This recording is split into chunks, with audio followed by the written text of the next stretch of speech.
Buenas noches con todos. Doctor Francisco Aldecoa, diputado José Torres Mora, doctor Luis Arroyo y señora Asunción.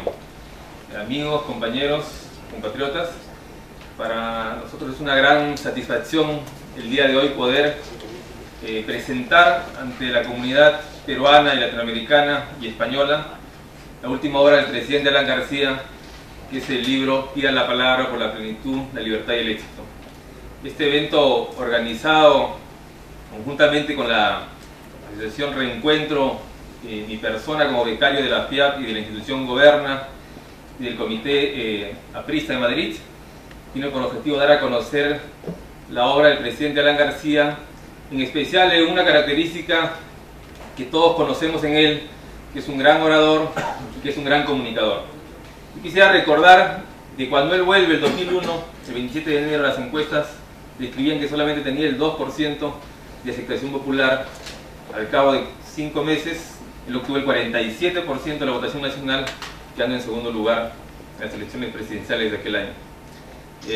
Nuevamente postula el año 2006 y es elegido presidente constitucional de la República por el periodo 2006-2011, en el cual el Perú ha tenido un cambio significativo en su proyección económica y en su proyección social.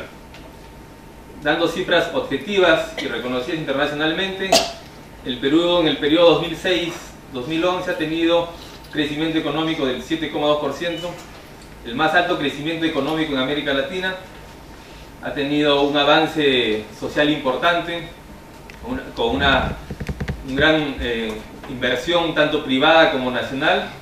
Se logró impulsar más de 152.000 obras, y algo importante, que fue el objetivo central de aquel gobierno, fue la reducción de la pobreza, que se encontró en 48% el año 2006 y al cabo del 2011 está en 30%, que ha sido la más grande reducción de pobreza del país en Latinoamérica en estos últimos 5 años. Vemos un avance social, concreto y tangible del gobierno del presidente, pero ahora nos presenta, y en un tema y en un espacio académico, una obra que se llama Pida la palabra, que quiere impulsar a que las personas vuelvan a readquirir esa capacidad de comunicar y de transmitir ideas, esa capacidad de poder hablar ante el público, porque es una capacidad innata, en la explicación del presidente, que todos tenemos. Es una capacidad innata que toda persona puede comunicar, puede expresarse, pero es cuestión de tener convicción, es cuestión de tener firmeza y de saber y conocer nuestras facultades orales. Y creo también algo interesante, que el presidente por primera vez cuenta secretos de su capacidad de oratoria. Para todos es conocido en el Perú, y para muchos peruanos que están aquí y en Latinoamérica, que es un gran orador, uno de los mejores del Perú, pero nunca se había contado ni se había revelado qué secretos tenía él para poder expresarse, o cómo él manejaba el auditorio o las grandes masas, las grandes alocuciones. Y en este libro permite contar secretos muy particulares, muy personales de él, para la expresión oral y para poder desempeñarse tanto en el campo personal y político. Finalmente, yo quisiera hacer una breve reflexión en cuanto a la vida política del presidente Alan García y de las diversas vicisitudes que ha tenido en su largo trajinar. Es de recordar cómo es la historia a veces cíclica que ha permitido que en el año 92, cuando él fue asilado y cuando muchos daban que su trayectoria política por acabada, y cuando era perseguido por diversas dependencias policiales y creían que él y el partido ya desaparecía, en este caso el partido aprista, se fue construyendo la mística del partido, como siempre ha sido a lo largo de la historia, y él ha regresado otra vez a la función pública de ser elegido presidente del Perú, y ha logrado generar un gran avance y una gran imagen que hoy yo le he comprobado en el extranjero, y lo digo como peruano con orgullo, porque he visto aquí en las clases en la Fundación Ortega y Gasset y Goberna cómo se habla distinto del Perú y cuál es la imagen que actualmente se tiene. Eso me llena de orgullo, porque en otros viajes que yo tuve anteriormente veíamos al Perú a veces un poco diezmado, un país en atraso. pero hoy veo la imagen por los profesores, por los mismos compañeros de estudios, donde están de 23 países estudiando con nosotros, otra imagen del país, y esa es la gran reivindicación política y social. Así como durante 80 años al partido aprista siempre lo dieron por muerto, siempre lo quisieron terminar, muchos de los que hablaron en aquel entonces hoy ya no están o están 3 metros bajo tierra. Y así como hablaron durante 9 años de Alan García, muchos de los que hablaron en ese tiempo lo injuriaron y lo acusaron, hoy están tras rejas o están fuera de la historia del Perú y fuera de la historia de la política. Y él ha logrado otra vez, bajo su liderazgo, bajo la convicción y la firmeza de la misma historia del Perú, del APRE y de la política, volver a reivindicar al país, al partido, volver a generar un desarrollo social que el Perú tanto ha anhelado y volver a poner el liderazgo político en un nivel en el cual la política tiene una función y una vocación muy específica, y esto lo digo como joven y a los jóvenes que están acá, un nivel de servicio, que es la verdadera política, la política que construye, la política que afirma. El liderazgo y su realización en la acción de la palabra ha generado una buena gestión pública, ha generado el desarrollo de un país, pero ha generado también la construcción de un partido que cada día irá afirmando su vocación social, su vocación altruista, su vocación de crear en favor de las grandes mayorías justicia social y bienestar. Muchas gracias.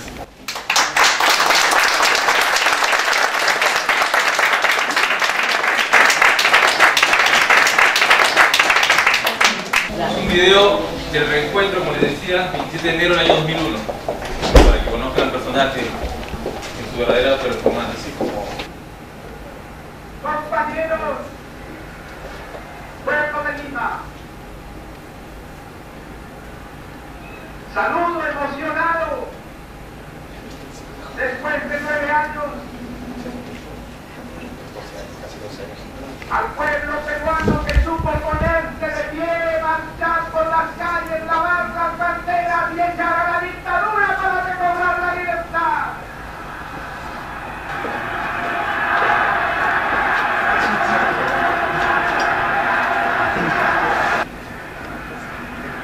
Yo quiero dirigirme a los jóvenes con los que voy a entablar un diálogo porque ellos jamás me escucharon. Les dijeron: no escuches a Alan García porque te puede convencer. Esa fue la mayor objeción que se me hizo. Apaga el televisor que te puede convencer. Déjese convencer, peruano. Déjeme explicar. En democracia son las razones, son los argumentos, es la libertad, son las cifras, son los datos con los que se discute, no las pasiones, no las invectivas, no los montajes, no las patrañas, no los muñecos en los que fue experto el régimen fujimorista. Yo me acuerdo de ese hermoso verso de Calderón de la Barca que todos aprendimos y repetimos, porque caminando las calles y muchas veces solo, yo decía: ¿cuándo pasará esto? ¿Cuándo volveré a ver el Perú? Y me comprometía a estar después de muerto junto a ustedes, en espíritu, a tener la fuerza de traer mi espíritu hasta aquí para acompañarlos. Y yo repetí ese hermoso verso de Calderón de la Barca, que dice que yo sueño que estoy aquí de estas prisiones cargado, y soñé que en otro estado más lisonjero me vi, que es la vida obedecí, que es la vida una ilusión, una sombra, una ficción, y el mayor bien es pequeño, que toda la vida es sueño, y los sueños, sueños son. Y a mí me parece súbitamente un sueño estar frente a ustedes, y a mí me parece súbitamente una añoranza cumplir estar frente a ustedes, y a mí me parece súbitamente que quizás he muerto y estoy frente a ustedes.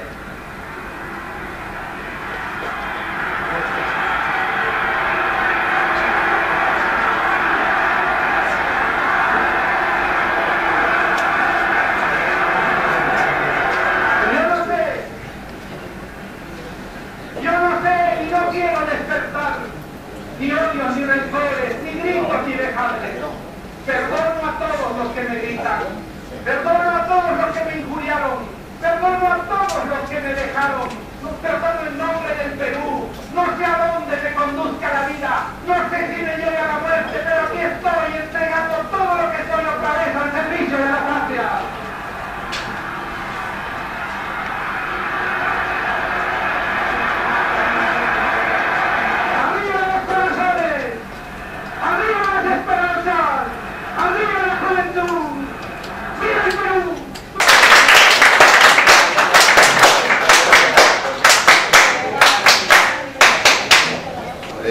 Gracias, Álvaro, por tu invitación. Álvaro es un aventajado alumno en este mismo aula de ahí al lado y tuvo la gentileza de invitarme, y resulta que me encuentro con mi admirado profesor Aldecoa y mi también admiradísimo y amigo de antiguo ya, José Andrés Torres Mora, diputado. Yo me acordaba ahora que John Major dice en el inicio de sus memorias, dice: dándome cuenta de que no podía ser asesor de políticos, me metía político.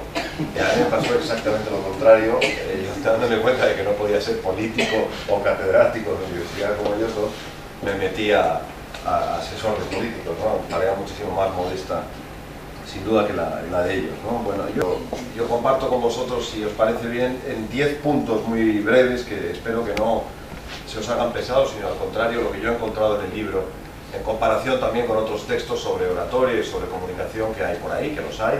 Es raro encontrar un libro sobre comunicación política escrito por un político. Es más, yo, francamente, excepto los manuales de la antigüedad, yo no recuerdo ninguno que haya sido escrito. Los debe haber seguro, pero al menos hasta donde me llega a mí la memoria, no recuerdo ningún libro escrito por un político, y menos aún por un político tan inactivo como el presidente Alan García, ¿no? Pero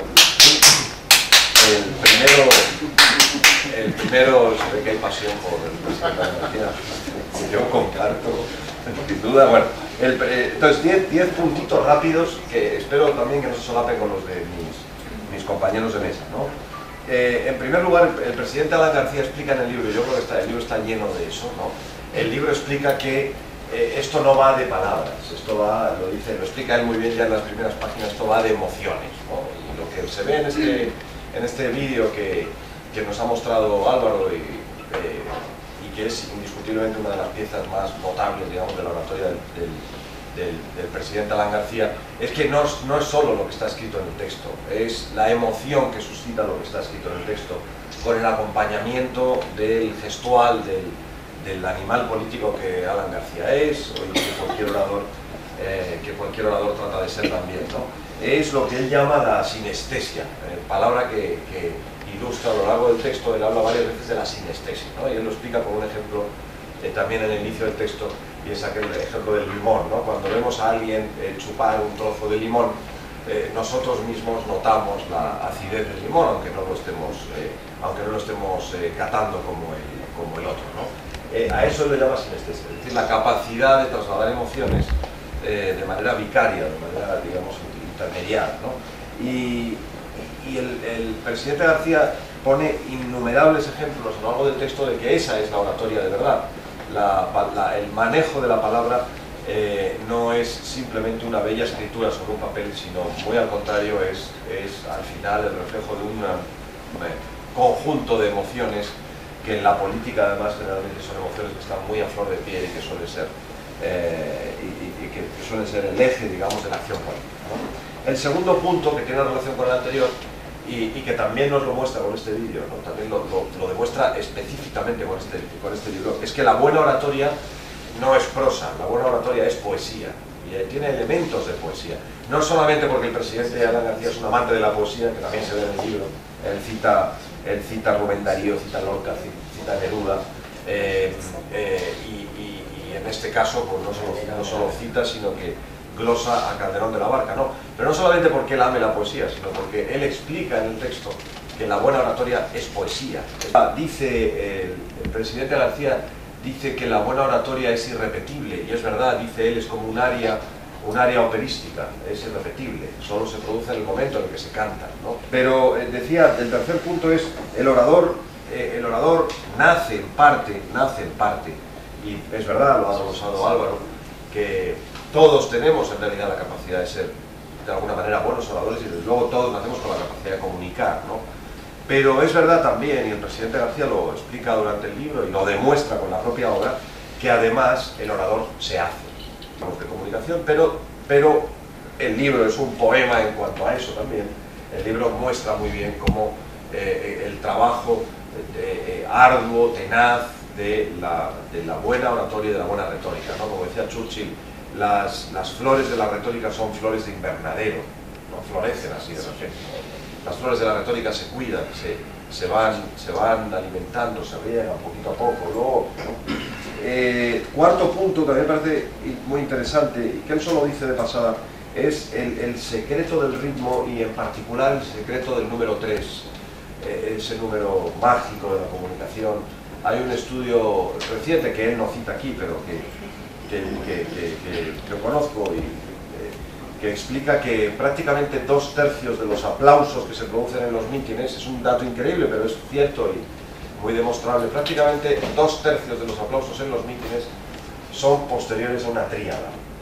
Por eso buscamos la paz, la justicia y la libertad. Pues la gente sabe que al tercero es cuando hay que aplaudir. Una cosa como increíble, intuitiva, pero bueno, pues es increíble el dato, pero en un estudio que se hizo hace unos cuantos años de todos los discursos en las convenciones conservadora y laborista en Reino Unido, que está publicado en un libro cuya referencia yo puedo darle si alguien está interesado, se demuestra que 2/3, ni más ni menos que los aplausos, suceden a una de estas tríadas mágicas, de las cuales, por cierto, en el discurso de Alan García que acabamos de ver, hay varios momentos en los que él utiliza 3 conceptos seguidos, la lista de 3, ¿no? Quinto punto, él reconoce el miedo del orador, y lo reconoce en un capítulo entero dedicado al miedo del orador, ¿no? Al pánico de hablar en público, a la sensación de angustia, de seré capaz de convencer, también en ese pequeño vídeo que hemos mostrado lo menciona, ¿no? El miedo a ser convencido de alguna manera también por parte del público. Bueno, pues el presidente Alan García explica que ese miedo es racional, es irracional en su, digamos, ontológicamente, pero que es racional, que es previsible, que es explicable, y hace un extraordinario ejercicio de humildad reconociendo que él lo tiene constantemente, ¿no? Lo digo por aquellos que ven al presidente Alan García como un animal político que no le hace falta prepararse, que no le hace falta hacer nada y que sale ahí, se pone a hablar, que improvisa y que con eso se gana. No, generalmente no es así nunca, y el presidente Alan García explica en el texto que desde luego en su caso tampoco lo es. El presidente Alan García habla de la asertividad, de las certezas. La gente necesita certezas, y en el tiempo en el que vivimos más todavía. Y esa actitud aseverativa, esa actitud de seguridad, esa actitud de solvencia, él señala en el libro, es imprescindible para un buen liderazgo. Decía Karl Rove, que tampoco es buen ejemplo para citar, fue jefe de gabinete del presidente George Bush, decía: los electores hacen 3 preguntas al final muy simples. ¿Es un líder fuerte? 1. 2. ¿Puedo confiar en él? Él lo decía más bien, ¿puedo confiar en él? Y 3. ¿Se preocupa de la gente como yo? Como ven, son las 3 dimensiones, digamos, pues se puede decir así, las 3 dimensiones del liderazgo estándar, ¿no? El liderazgo general, que son la virtud de la autoridad, de la fuerza, de la solvencia, 1. 2.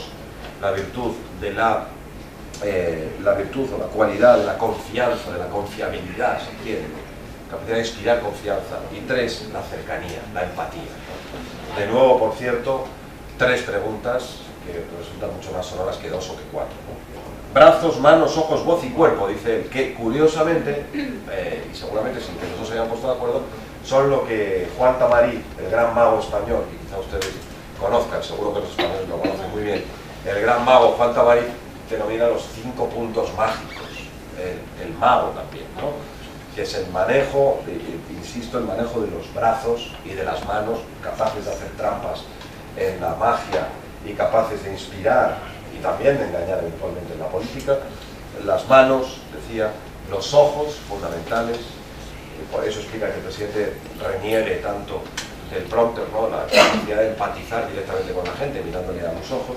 La voz, por supuesto, que él maneja con un tono que en Europa, y en eso es importante saberlo, en Europa quizás nos suene arcaico. Esto es verdad, cuando escuchamos con los europeos, escuchamos los discursos de América Latina, nos suenan un poco arcaicos, pero nosotros somos europeos lamentablemente en eso.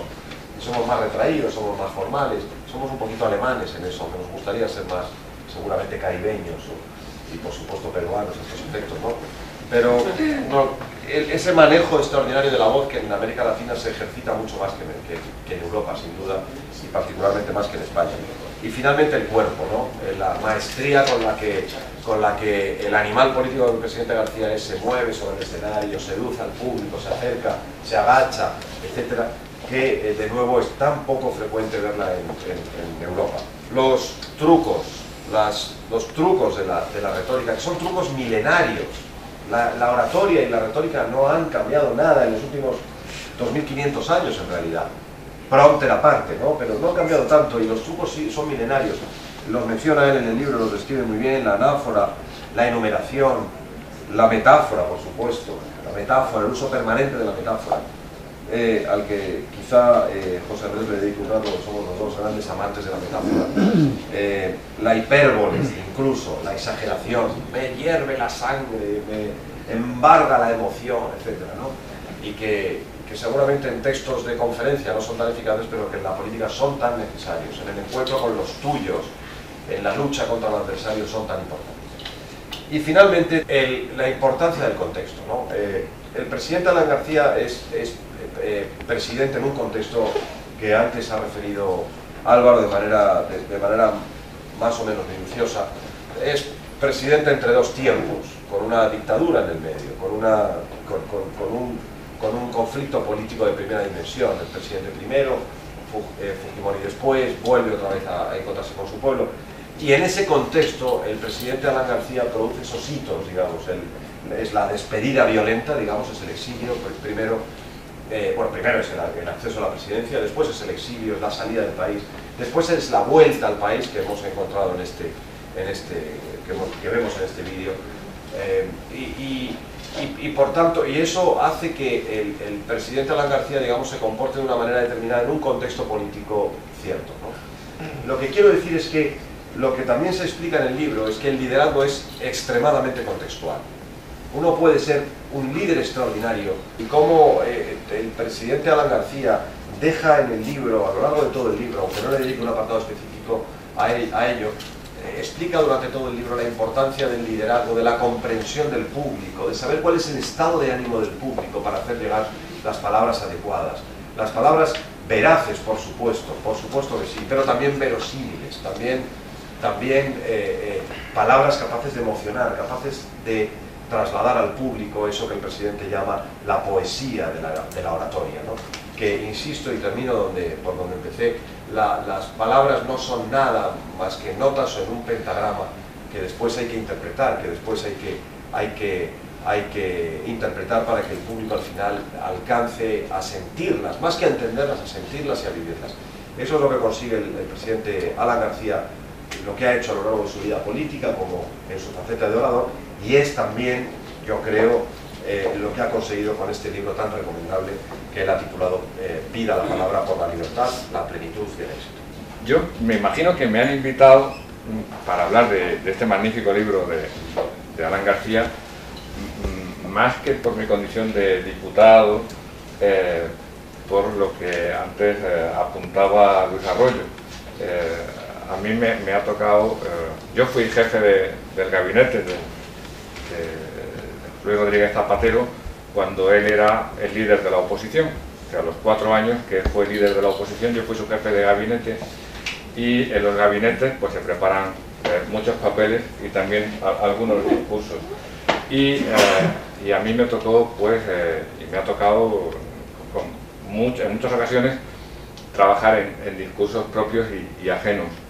Y me imagino que esa es la razón por la que se me invitaba a hablar de este magnífico libro de Alan García, un libro muy hermoso y que además, como decía Luis Arroyo, tiene la virtud de que es un libro escrito por alguien que sabe de lo que habla, porque lo ha hecho. Y es que lo más importante de un discurso es quién lo escucha. Lo más importante de un discurso es quién lo está escuchando. Yo siempre digo que lo importante no es el discurso, sino los aplausos. Si los aplausos funcionan, entonces el discurso era bueno. Con todo, está muy bien lo que cuenta de cómo ordenar el discurso, de cómo es el discurso, de cómo es la preparación del discurso, cómo un discurso no se puede improvisar. Quien improvisa un discurso está hundido.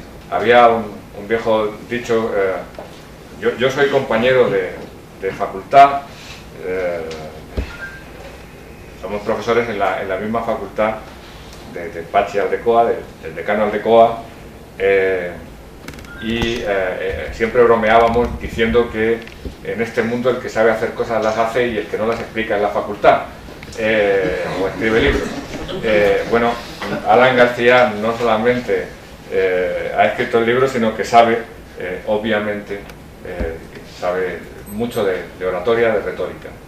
Voy a traicionar una confianza, pero creo que es una anécdota tan divertida o tan inesperada que merece la pena contarla, ¿no? Hace como 15 días el presidente Zapatero cenaba en mi casa y hablábamos de discursos, de retórica, y él comentaba su experiencia y decía: de todos, el mejor es Alan García.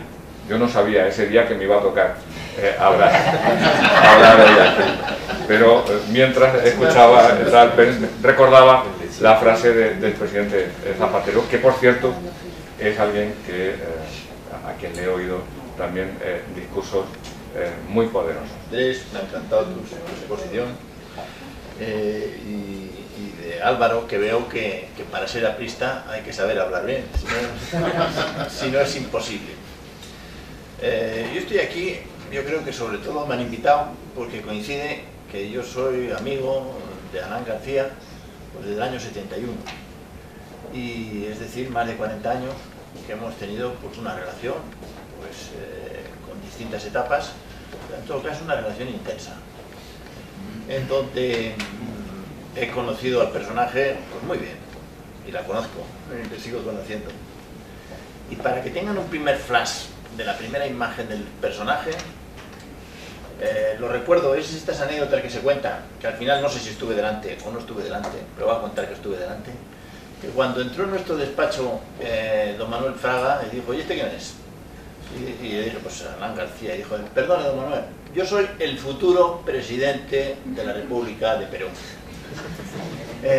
Y eso lo ha dicho muchísimas veces. Lo ha sentido, lo ha vivido, él tiene una convicción profunda desde siempre.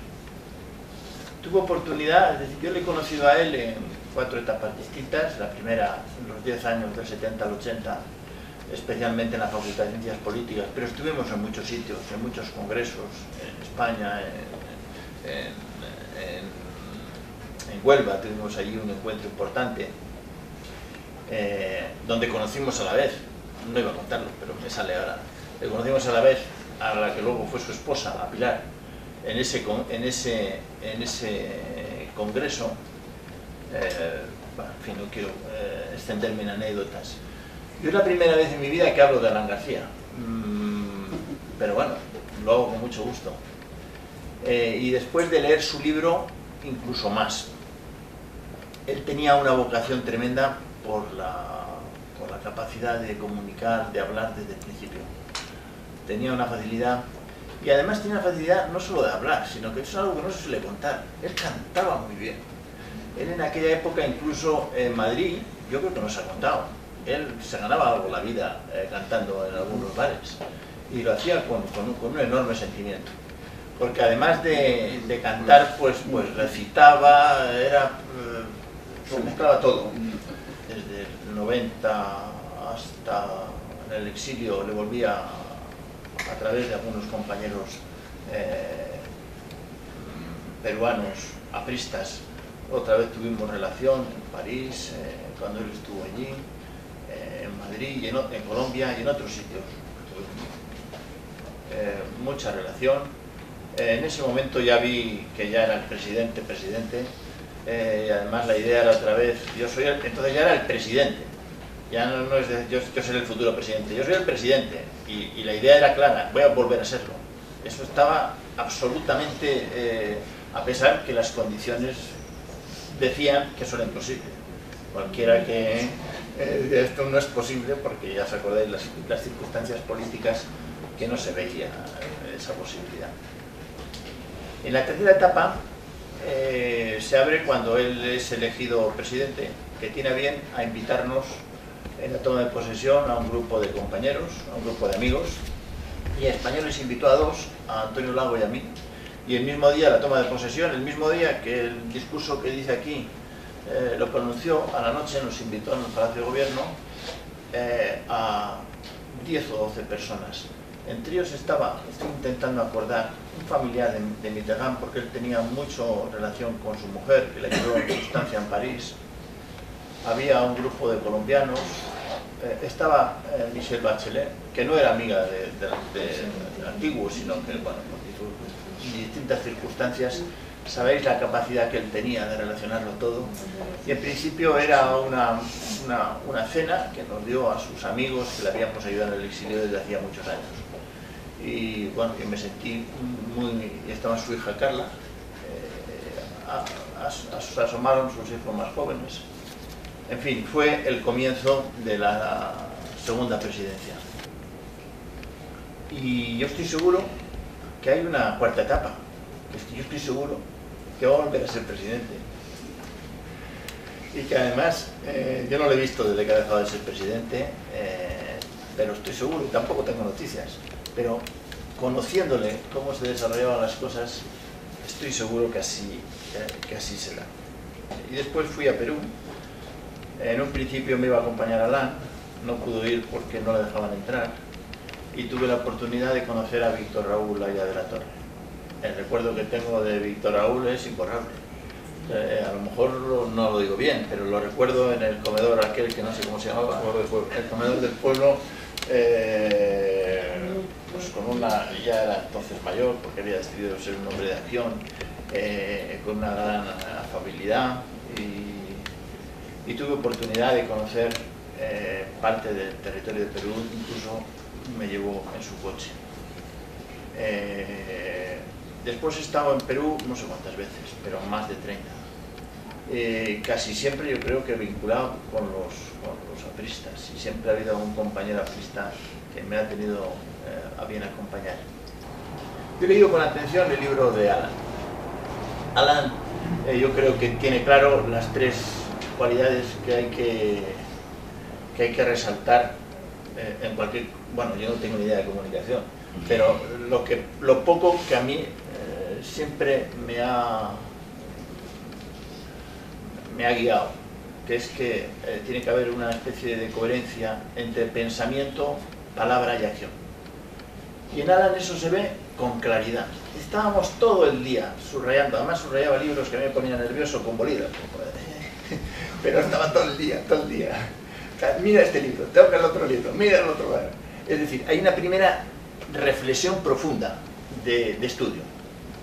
Hay una segunda que tenía mucha afición a hablar. En aquella primera etapa era tenía, he apuntado aquí, una fuerza de agitador social, una fuerza tremenda, en donde a todo le sacaba punta. Y lo decía especialmente bien. Es decir, primero pensar, después la palabra, y en tercer lugar actuar. Era un activista tremendo y total. Y así lo ha sido. Y sobre todo, como dice en su propio discurso, una fe tremenda, una fe increíble, antropológica, radical, estructural, de que era el presidente, de que iba a volver a ser presidente y de que será presidente.